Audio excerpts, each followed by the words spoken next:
Welcome to Odd Earth's Best Of series. I'm your host, John Norwood. Today we will look at the best horror movies of 1989. These types of lists are always subjective, and this isn't going to be any different. Since I don't want to assign arbitrary numbers to these, I'll give you what I think are the best 10 horror films of 1989, and then I'll name the best. Let's get on with it. Shocker! Starring the pre-directorial Peter Berg as well as the always great Mitch Pileggi in his most over-the-top role, Shocker is written and directed by the late Wes Craven. After being sent to the electric chair, a serial killer uses electricity to come back from the dead and carry out his vengeance on the football player who turned him into the police. The killer, Horace Pinker, played by Mitch Pileggi, is finally captured and executed, only to be transformed into a vengeful spirit who possesses the bodies of innocent people and uses them to carry out his bloody deeds. Opening to horrible reviews, the movie was panned by critics, and it wasn't until home video that Shocker built any cred with the audience that it found much later. The movie was rightfully compared to Craven's other similar creation, A Nightmare on Elm Street. Freddy and Pinker can both be anywhere at any time, have similar sounding names, and are both insane. It's not a big stretch. While the first Nightmare is a far superior film, Shocker does deserve a look, even if you just want to see Mitch Pileggi chew the scenery and go butt wild for a change. He's really good at it. Also, Megadeth is on the soundtrack, so it's a must-hear. Next up is Leviathan. 1989 was a year for underwater sci-fi and horror. The Abyss, Deep Star 6, and Leviathan all came out months apart from each other. Leviathan gives us an American deep-sea mining colony led by Peter Weller's Stephen Beck. They stumble upon a sunken Soviet vessel hiding a horrific secret. That secret is poisonous vodka that turns people into sea monsters. I'm not kidding. So of course the miners all have a drink of found vodka, as would only make sense. Stan Winston does an outstanding job with all the practical creature effects, and the movie's underwater shots still hold up. The film also has good visuals and awesome production design for the time. Directed by the always unusual George P. Cosmatos, who brought us great films such as Rambo: First Blood Part 2, Tombstone, which made everyone someone else's Huckleberry for some reason, and Cobra, a stream of consciousness cop drama that passed into this dimension via a semi-permeable membrane. It's got Peter Weller in it, so just watch it. Pet Sematary, starring the great Fred Gwynne, the beautiful Denise Crosby, and Dale Midkiff that everyone remembers from the TV series Time Tracks. Look it up. Behind a young family's home in Maine is a terrible secret that holds the power of life after death. When tragedy strikes, the threat of that power soon becomes undeniable. The secret is an Indian burial ground, of course, that resurrects the dead into assholes. Cats come back pretty much the same, hypersensitive, smelly predators that wish ill upon their masters. But children, and presumably other people, come back as hack actors intent on stabbing you in the ankle. Miko Hughes, I'm assuming that's how you pronounce it, is the child actor that plays Gage Creed. And as with most child actors, he's horrible. Character actor Brad Greenquist plays Victor Pascal, and his performance is great as always. It's so good, in fact, that when he's on screen with the other leads, they seem much worse. You may remember him from his chilling performance as Dr. Kefler on Stargate SG-1 or the reclusive geeky vampire from Moonlight. He's always a joy to watch and is the center of the best scene in Pet Sematary as he whispers that the ground is sour. Dance of the Damned. This is a gem missed by most. Since I spent way too much time in a video rental store in the late 80s, I saw everything, so don't worry, I've got your back. A vampire follows his instincts to a strip club where he focuses in on one of the performers. He picks her for his meal because she is contemplating suicide, but he wants to share her life before taking it. And during the course of the evening, they discuss their lives and differences, fears, and other things. As the moment of truth approaches, the woman becomes less sure that she wants to die. She has come to care for the vampire despite her growing anxiety, and in the end, she must decide between her life or his.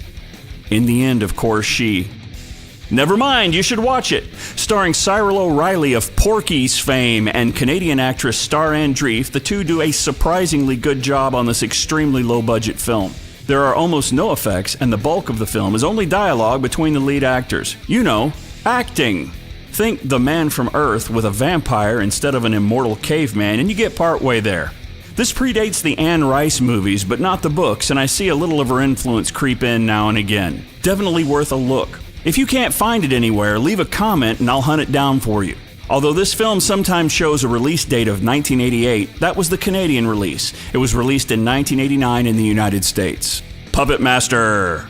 Andre Toulon, portrayed by the late William Hickey, is a puppet maker that uses an ancient Egyptian potion to bring his toys to life. Toulon then kills himself out of despair when they become demonic-possessed murderers. You know, that old chestnut. Toulon then plots against a group of psychics as the puppets get pissed off. From the mind of Charles Band and David Schmoller, this is one of the most successful films from the great Full Moon Entertainment Group and led to a series of 12 feature-length films with a 13th, Puppet Master: The Littlest Reich, to be announced soon. Although the movie is a true blue low-budget Full Moon Entertainment piece, the puppets are awesome and led to a very lucrative merchandising operation at Full Moon Direct. The link is below. The movie is good in a bad way, and the insanity of the premise pushes it over the edge into a great watch. Things. Not to be mistaken by John Carpenter's Anything, there is no way to position this as a good film, but it needs to be seen. Things brings us an impotent husband driven by a fanatical desire to father children, where he forces his wife to undergo a dangerous experiment that leads to the birth of things all over the house. No, this isn't a lost David Cronenberg film, something you will realize seconds after the movie opens. Things made the list because after watching it several times, I think something is happening, but I'm not sure what it is. This may be due to a single light used on the sets, but also the camera work is demented in a way that confuses me. Also, the dialogue is ADR'd in some places so badly that it must be a mistake, and not ADR'd in other places where it so obviously should be. You can see a more in-depth discussion about this particular film at Red Letter Media that will be linked below. This is a terrible movie that I love for some reason, and I need everyone to see. Edge of Sanity.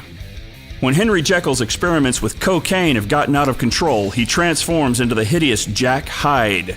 As Hyde, he searches the London streets at night for his prey in whorehouses and opium dens, mostly whorehouses.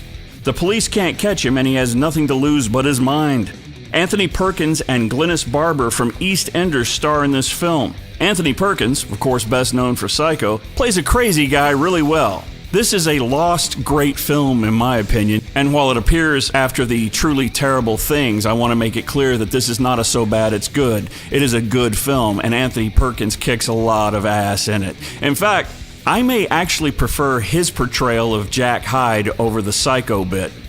You be the judge. Let me know in your comments if I am horribly wrong. Elves. A woman discovers that she is being used in an evil Nazi eugenics experiment involving selective breeding and Christmas elves in an attempt to create a race of supermen. A race of supermen from Christmas elves via Nazi eugenics. She and her friends are trapped in a department store with an evil elf, and only Grizzly Adams as Dan Haggerty posing as Santa Claus can save them, and presumably the world, from Nazi-fueled elves. This is a classic so bad it's good movie and is often mentioned in the same breath as The Room or Troll 2. It is horrible. There's nothing I can do to possibly convey that better. It's a classic so bad it's good, and you need to watch it and judge for yourself. Put in your comments below as to why it's so horrible. Dead Calm. After a tragedy, Sam Neill's John Ingram and his wife Nicole Kidman's Ray spend some time isolated at sea on a yachting expedition.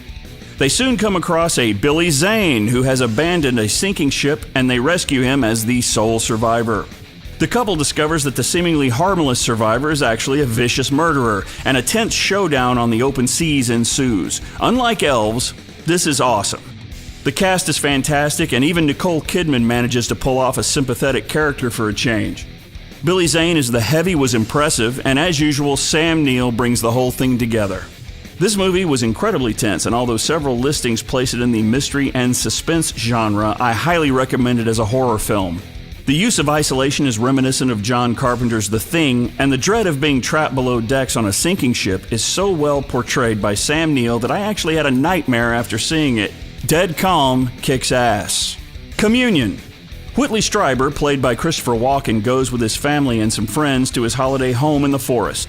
They experience some weird things, and he concludes, of course, it's aliens. Whitley is presumably abducted and then must struggle with the idea that he may be going crazy, as I was also doing during the Dreamer scene where Christopher Walken talks to himself with a clockwork orange eyeliner on. He sees a psychiatrist who tries to use hypnotic regression to discover the truth, which ends with more craziness and an increasingly unhinged Walken. Whitley Strieber is actually a real author, and he wrote this book as well as The Wolfen and The Hunger, which are both awesome movies. He claims this is his true account of his alien abduction. It should be no surprise that the successful horror writer had a scary encounter. Weird, isn't it? True or not, we must never miss a chance to see Christopher Walken play a character slowly descending into what may be madness, and this is as good as that sounds. Lindsay Krause plays Strieber's wife, and as always, she does a great job. This is a weird movie, and it really goes off the rails a few times in a good way. The resolution is weak, but the ride is really fun and actually frightening a few times. Walken elevates this to a must-watch. So there's the top 10 horror movies of 1989. So who made number 1? It has to be Leviathan with vodka-spawned sea monsters and the great Peter Weller. So what's your choice for the best horror movie of 1989? If you disagree with me, post it below and we will try to include it in a future video. Thanks!